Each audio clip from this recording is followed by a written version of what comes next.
Hi you guys, how you doing? It's Orlando City UK here, and I'm delighted to say I'm joined by a special guest today.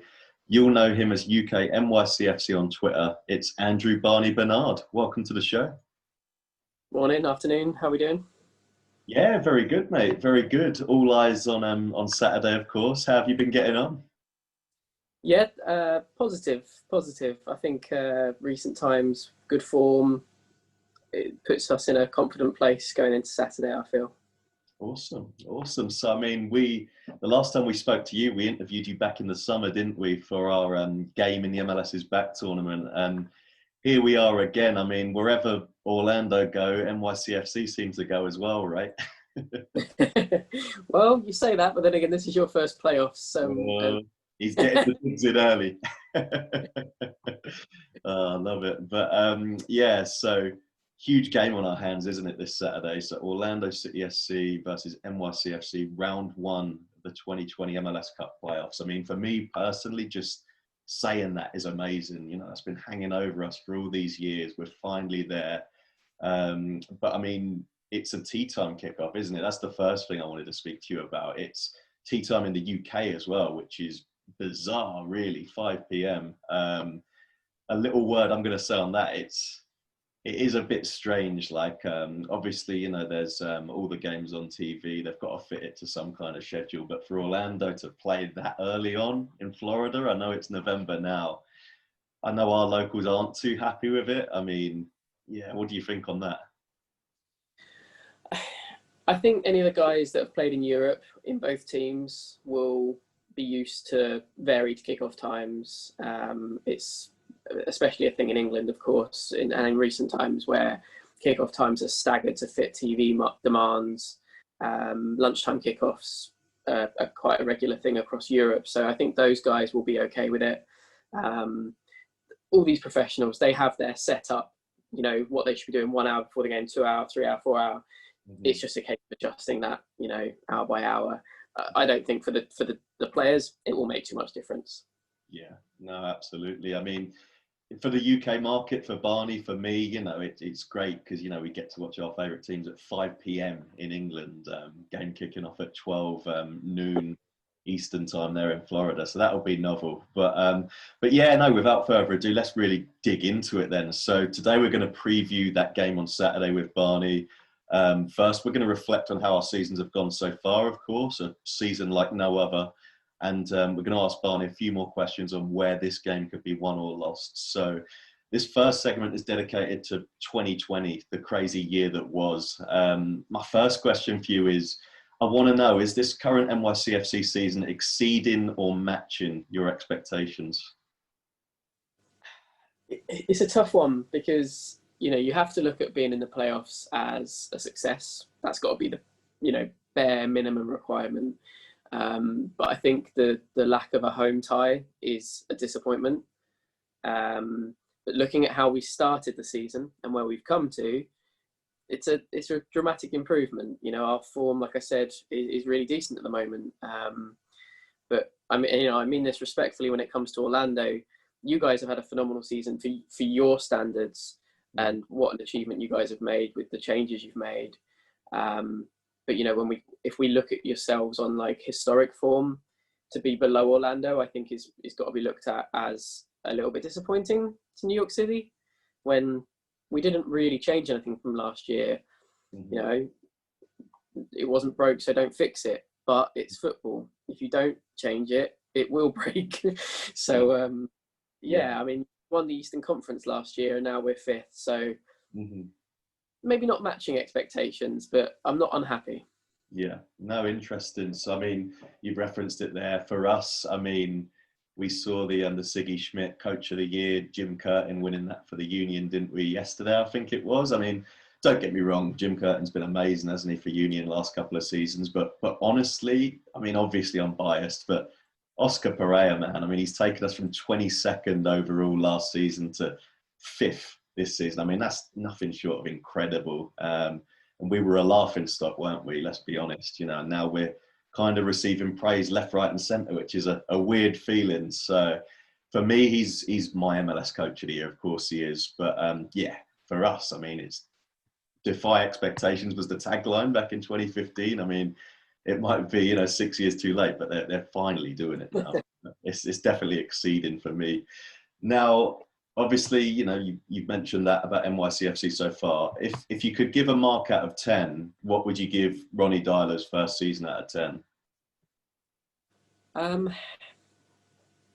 I'll go with something like a 7 on the basis of, we're still in the Champions League, although, that should have finished a long time ago. We only lost 1-0 to Tigres. And we're going to be playing that game in your stadium, the second leg of that. So we've still chance. If anything, I think that favours us more, playing in a ground that we know more than they do. Yeah. The Champions League form, I'll give us more like an 8 or a 9, because we played really well against them and we're so unlucky to lose. Yeah. But then in the league, that's where I'm like, I'm more like a 6. So I'll level it out at a 7 to say what I think so far. Leveling out at a 7. I mean, for us, it's got to be a 9, and I don't think that's willy-nilly either. Like, I genuinely think we've been a 9 out of 10 this season to reach the MLS's back final. I mean, I just wanted to get out of the group. That's kind of where our expectations were at back then. So to get to the final against all odds was absolutely gutted to lose against Timbers. But we dumped out the favourites, didn't we, LAFC on the way? And then to carry that confidence into the rest of the regular season, when, let's be honest, all of the pundits and maybe some of our fans thought, well, was that just in the magic bubble? Is this like a short-term thing? To carry it on and to only lose 4 regular season games this season. I mean, if honestly you said that at the end of last season under James O'Connor, that we'd only lose 4 regular season games in 2020, I think I'd honestly send you to a mental asylum. I mean, it's been incredible. It's a 9 out of 10 for me on that for sure. So yeah, a 7 and a 9. I can imagine departing with James O'Connor was tough because, he was such an Orlando City legend. I know you were fond of him as, maybe more as a human than an actual coach. But, if any team has someone that's been associated with them as long as you guys were, then it's going to feel like, getting rid of one of your kids or something. But you had to make the call. You only had to look at the actual results on paper, and you needed to make changes. And wow, what changes you've made! Yeah, you've summed that up perfectly there, I think, Barney. Yeah, like I said, James O'Connor, like a guy just like Adrian Heath before that, had deep ties with the clubs. And it was sad, I was thinking about this the other day and kind of how he went out. But, for footballing reasons alone, he didn't win enough games. And, we both know there's no room for sentiment in football. And we obviously know James really well personally and wish him well back at Louisville. But yeah, the kind of season that Pereira's managed to put together in his debut season, it's been incredible. So yeah, moving on. So interestingly, looking at your season, and it has been a crazy season, Ronny Deiller, right, formerly of Celtic, of course. So he lost his first 4 games in charge of NYCFC. You won't like me reminding you. But as you've referenced before, he's won his last 4. So I want to know, what did he do mid-season? You watch all the games. What did he do mid-season, Deiller, to kind of turn the tide? There's a few things that are tough to necessarily pinpoint as an actual change. A lot of fans are fans of players like Matriza, who's just left us to go to Saudi Arabia. But since he's left, we've been phenomenal. And I know this is only more like the last 3 or 4 games, but, is it that players like he were upsetting the dressing room? Maybe the relationship wasn't there between Ronny and some of the players, and they're only just coming to understand his ways.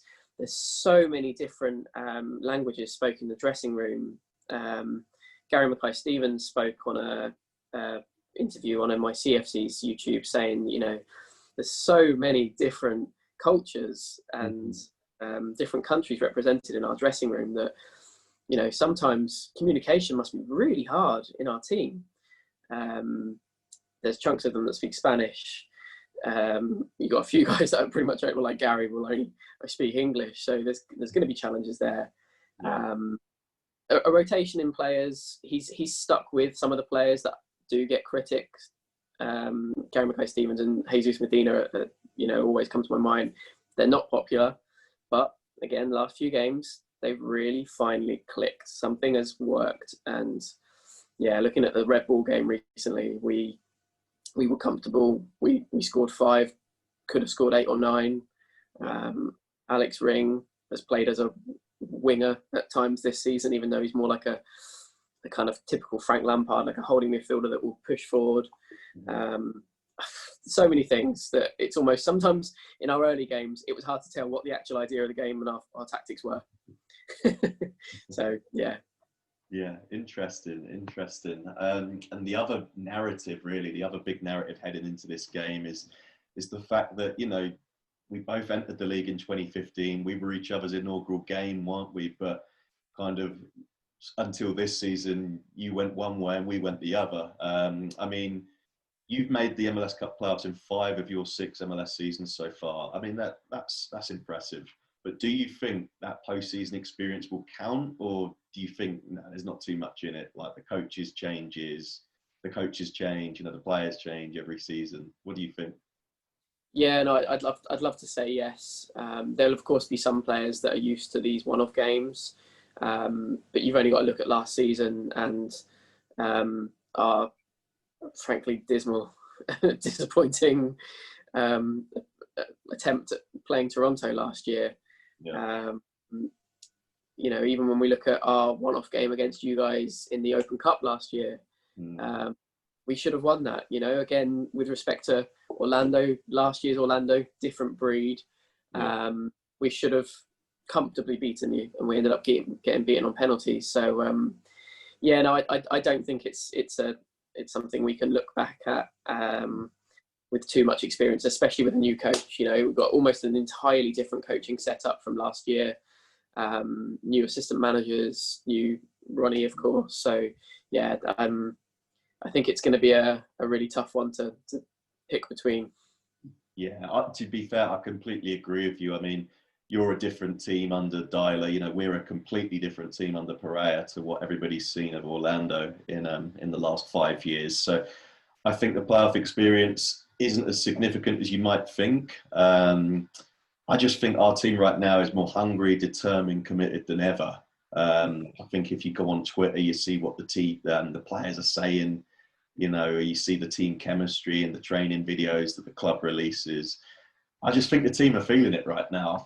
I am feeling fairly confident, not overly confident, but I think getting that home game is so important. And the fact we're going to have some fans there as well. Obviously, it won't be capacity like we all wish with everything that's happened this year. But I think it may be significant that, you know, we have some fans in attendance there, and particularly a home game. So, yeah, and I just can't counting down the hours now. I can't wait to get it on. But yeah, moving forward. So the last one of this segment, so season so far, 2020. I want to know who's been your UK NYCFC MVP for New York City. I think the one person that's been consistent this year, I kind of alluded to it earlier, that he's been asked to play in different roles, is the Captain Marvel, our man in the middle, the ringleader, Alex Ring. He's been fantastic. Even when he played on the wing, he's not a fast player by any stretch, you know. But he did a job. You know, we won some tough games and got some results from games that, when you look at the formations we were playing and the players and positions, you thought, how is that going to work? You know, we had Herbert being given so much time up top when he just wasn't performing that, you know, I don't want to be negative about someone getting an injury, but it might be another why the season turned, you know. Yeah. One of those players that needed the injury. He needed that time to reset. But the one person that's been consistent, as I say, is Alex Ring. You know, what a captain he's been this year. I actually last season didn't think he was great, and this year he's really come on leaps and bounds, I feel. Mm-hmm. Yeah, no, I must admit he is your captain, right? Yeah. Yeah, I've got to admit he is one of the better captains in MLS for sure. I mean, in regards to Orlando City's MVP, honestly, like, I don't want to. It's hard picking one player from this season because genuinely it has been a real team effort. I mean, you've got Galese, who I think has been a game changer in goal. Mauricio Pereira, we've seen the best of him. The Pereira that everyone thought we was going to sign. You know, he's put in the performances this year. Daryl DK has been a revelation out of college. Robin Janssen, so good at the back. Nani, the captain, I've not mentioned him. For all of those players, though, like, if you to put me on the spot about our MVP, I would have to say Chris Mueller. You'll know him, he's been at Orlando for a while now. Our fans love him. He is a really lovable guy. He's always, going to stay late, after games, signing every autograph, like, always motivationally speaking on Twitter. He's a genuine good guy, but for all of that, he's added even more goals and elevated his game to a new level this season. He's got 10 for the season. I did see that he made some of the MLS pundits team of the season. He wasn't in all of them, but I think he made one or two, and that's credit to him. For us, the fact he didn't make there was 200 names on there, the MVP shortlist for Landon Donovan. That's disgraceful. But for me, he's been our MVP. If I had to pick one this year, Chris Mueller. Cash has been excellent. So that's kind of our 2020 season so far. So, Barney's described it, he's given it a 7 out of 10 so far. I gave ours a 9.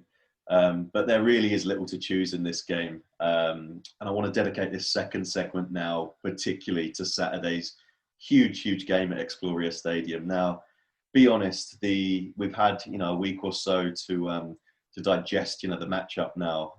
Coming into this game, be honest, hand on heart, did you want to face Orlando? Are you content with the matchup, or would you wanted to avoid us?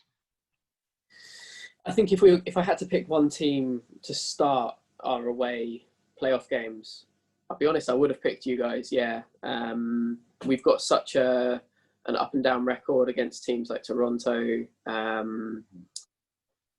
Columbus Crew. That's who's finished third, right? Columbus, I want to say. I believe so. Yeah. Yeah, I can't remember. Yeah, because I wouldn't want to play Crew away. We were embarrassingly bad against them before lockdown. So yeah, if I'm honest, yeah, I think we know you guys well. Because of the fact that we're all on that East Coast, we've played each other 3 times this season. Mm-hmm. I feel we know your team, we know the players, we know who's hurt us before this season, particularly.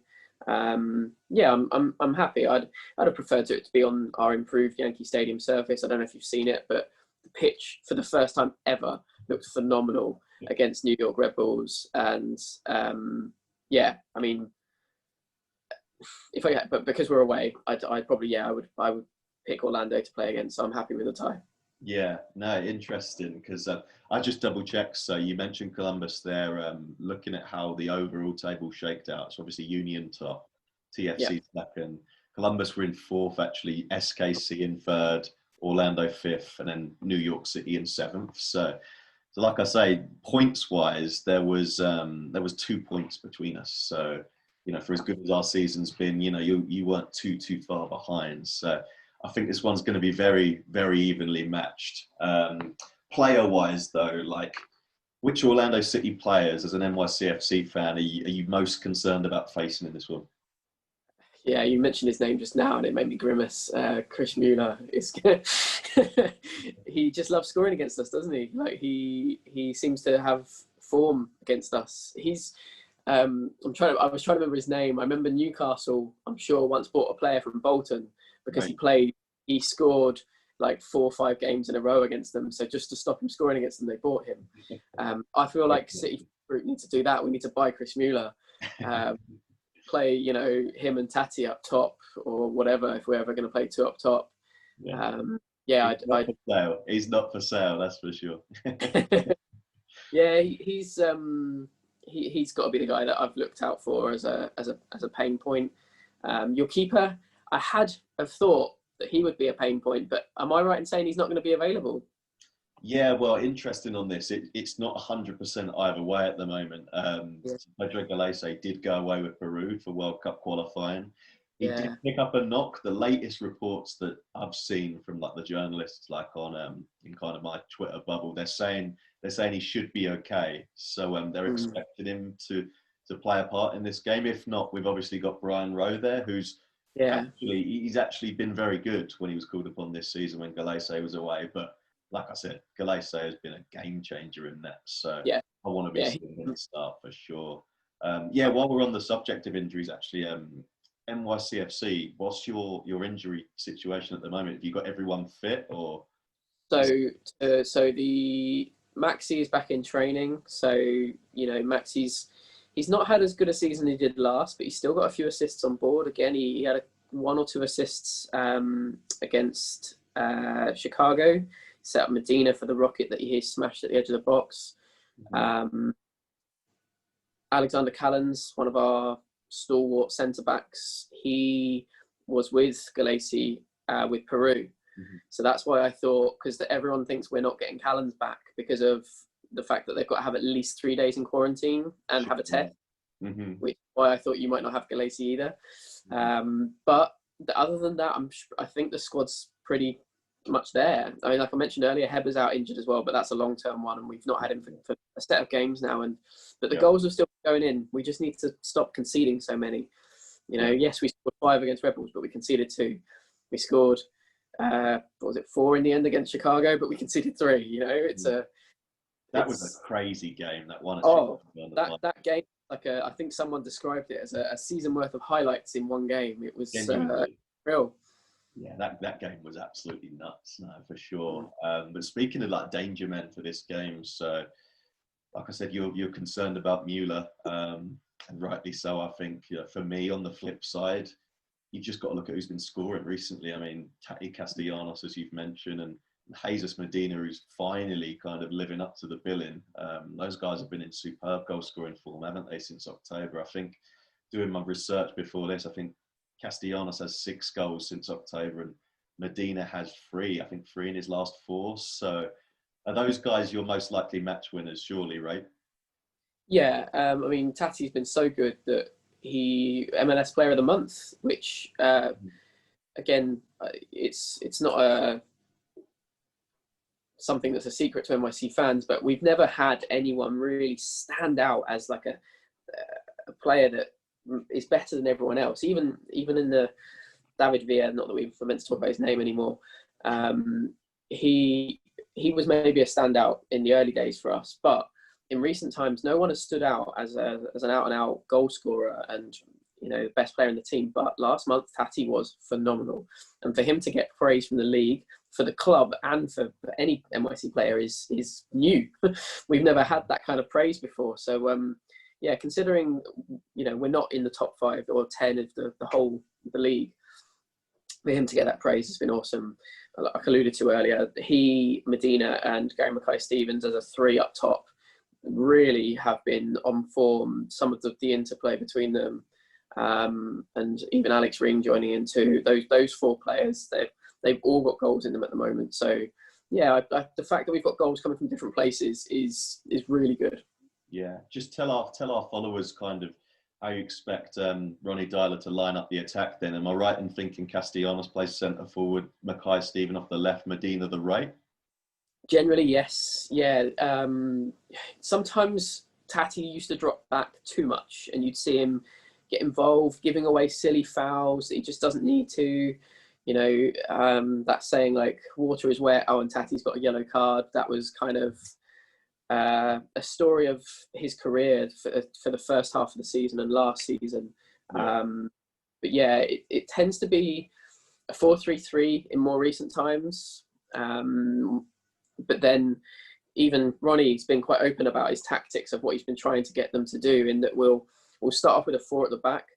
The centre-backs will stay deep, and maybe our holding midfielder like an Alex Ring, Keaton Parks will drop in to support them, while Tinnerholm and Matarrita get down the wings and drive in those numbers so that people like Gary Mackay-Stevens and Medina can come more central, just to give them more options to pass the ball back. We don't go for so many crosses because none of our players are big. We've got a really short team. But you'll see a lot of passing around the edge of the box to try and, set up a ping from the edge of the box, or even to pass it into the goal. So those tactics in the last couple of games have really worked well for us. Got you. You mentioned him there. Like another guy that always seems to bother me when we play you guys is Tinnerholm. And I think, we're speaking about match winners in this game. in Anton Tinnerholm for you guys at right back, the Swede, and Juan, the Brazilian, at right back for us. They're right backs by name, but they're definitely not right backs by nature. I mean, those guys are like right wingers, aren't they? Honestly. Yeah. So I think that could be another huge, huge area in this game where this game could be won and lost. I mean, the last time we faced you guys, the 1-1 at Exploria Stadium, you saw it, didn't you, with Chris Mueller getting the opener in that one, Juan getting right to the byline. I think it was the Icelandic left back you've got. I can't pronounce his name. I'm not going to. I'll allow you. Oh no, so sorry. I can never remember his name. The good. I know he's from Iceland, but Juan, yeah, like shaped to go inside him, went to the byline, cut it back for Mueller, and then obviously later in that game, Keaton Parks equalised, and you guys kind of came into the ascendancy of that game. That was really, really tight. I think we could potentially see extra time in this one as well. I think it will be very, very tight, but we'll have to see. Now, moving forwards, few more questions for you, Barney. I mean, you yourself, you've been to Exploria Stadium before, haven't you? Like I said earlier, it's going to be a reduced capacity, but how significant an advantage do you think having home fans could be in this one? Obviously, not every MLS team has had home fans this season. Yeah, I think it could be an advantage, but I saw for the game a few weeks ago that there was a few NYC fans who'd snuck over, probably breaking some sort of quarantine laws. But I guess that's the problem with the states having different laws in different states and whatever. Right. But yeah, there was a few guys in blue cheering there. Saw on Twitter. Mm-hmm. I think the reduced attendances in games I've seen so far, particularly some of the bigger teams in Europe, like I was seeing a couple of PSG domestic games, and it just looks, it comes across on TV more like a friendly atmosphere because of the echo of the fans as opposed to the fans filling the whole place. And I know you guys, from the little bits again I've seen of you, they've kind of compacted into the middle of your wall, which, I suppose it will help with the noise, but maybe not quite social distancing as they should be. But I think it will help. But we've been to some rowdy atmospheres this year. We went to Costa Rica in our very, very first game of the season, and we scored 5. And I'd probably say that's one of the rowdiest atmospheres we've ever been to in a competitive game, and won comfortably. So I think it's an advantage to you guys because your team seem to love the wall, they love the fans, but I think we're comfortable playing away. Yeah, got you. I mean, like I say, huge game. You're mega excited. I'm super excited as well. But honestly, at the back of your head, when you talk about fans there, I'm absolutely gutted to think that, we've waited all this time since 2015. We finally get a home playoff game. Luckily, there's going to be some fans there, but it would have been amazing to have a packed Exploria Stadium for this one. It's a shame, isn't it? It's a shame for games of this magnitude, but we're going to have to see how they all play out, aren't we? Moving on, we spoke about Castellanos and Medina being potential match winners. Maybe this question's hard because we have faced each other so often. NYCFC have kind of kept the nucleus of their squad together over the last couple of years. It hasn't broke up too much, but tell our followers about, I don't know, maybe a lesser known NYCFC player who could potentially hurt us this Saturday. The only other player that hasn't really had much game time as of late, since he joined us earlier on in the season, Acevedo, if I've pronounced his name correctly, I apologise, Uruguayan, I believe. He has been getting so much praise from some of the guys who are more critical about some of our better players, in my opinion, like there's an infamous account amongst the NYC fans, Outfield NYCFC. They praise him so much. He shows some real promise. Again, he probably sits in that Alexander Ring role, a bit of a, defensive midfielder, but that will push forward. He'll be that guy that always is ready to take the ball on, takes it under pressure, and will find a man and an outlet for the team. Yeah. He's that kind of player that if you guys put the pressure on like you can do, I would expect that he would handle it. So I doubt he'll start though. So our team has been so consistent in recent games that I actually don't think there's going to be anyone that's going to surprise you from a, that we haven't discussed already? Got you. So last couple of questions now, Barney. So what I want you to do, take us through what you believe will be the NYCFC starting 11 back to front this Saturday down there in Orlando. Okay, that's a good one. I'm not gonna lie. Right now. I'm not gonna lie. I'm gonna cheat. I'm gonna just remind myself of our last lineup because I think that was pretty much gonna be it. Yeah. I think the lineup against Red Bulls I would favour. Was it the same? Yeah, it was more or less the same. So, so in goal, Sean Johnson. He's been consistent. Not sure whether he's missed out on US men's team call-ups by request or whether he's just been outcast by other performers like Zach Steffen. But he'll be in goal for us.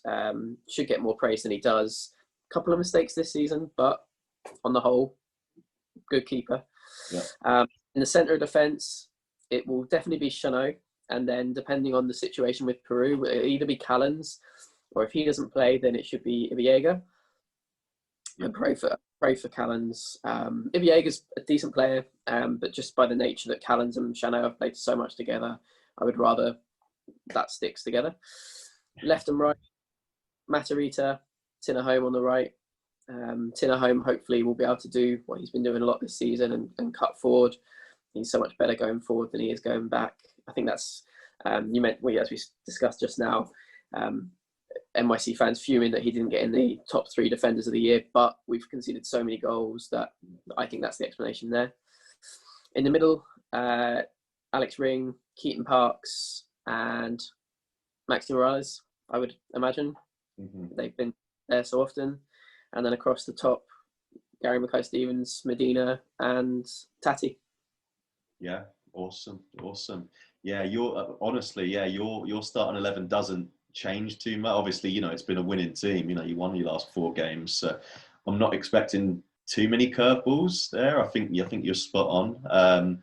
For Orlando City, obviously, we've referenced it already. Pedro Gallese or Brian Rowe. Hoping it will be Gallese. The latest I'm hearing is that he's not injured. Hopefully he's just got back into the States, done his protocol and can play in this game. At right back is going to be Juan. He's obviously been he's nailed down that position last 2 seasons. In the centre, Robin Janssen and Antonio Carlos. Special shout out for those 2. They've been immense this year. Janssen obviously came in last season under O'Connor and we could tell he was a quality player, Swedish international. But Antonio Carlos, that partnership has been the bedrock on kind of how good our season's been. So they'll again be the partnership in central defence. Left back, obviously, João Moutinho is the first choice, but he's been out injured since the Atlanta game mid-season with a groin injury. So you're likely going to see Kyle Smith there or Kamal Miller. I think it will be Smith. Smith's been one of the unsung heroes in our team this year. Was kind of, maligned in all quarters last season for not being good enough. The guy deserves massive respect. He's come back and been immense when called upon this season. He's actually a right back as well. So he's going to be playing at left back because Juan plays there, but he's right-footed. So he'll most likely be at left back. In central midfield, and it's probably worth saying, we have fluctuated this season, but we usually play a 4-2-3-1. So the 2 in midfield will be Junior Urso, the Bear. Been an immense pickup this season. Experienced, you can tell he's played at quality clubs like Corinthians in his career. He'll likely be partnered by Sebas Mendes in there. Although I do hear Uri Rizal is back fit again. The 3 in behind the central striker will be left to right. So Nani needs no introduction, of course. Nani celebrated his 34th birthday yesterday. Been immense, been an absolutely superb signing for our club. Not everyone was convinced when he came to Major League Soccer. I thought he'd smash it. He's been immense. In behind the central striker will be Mauricio Pereira.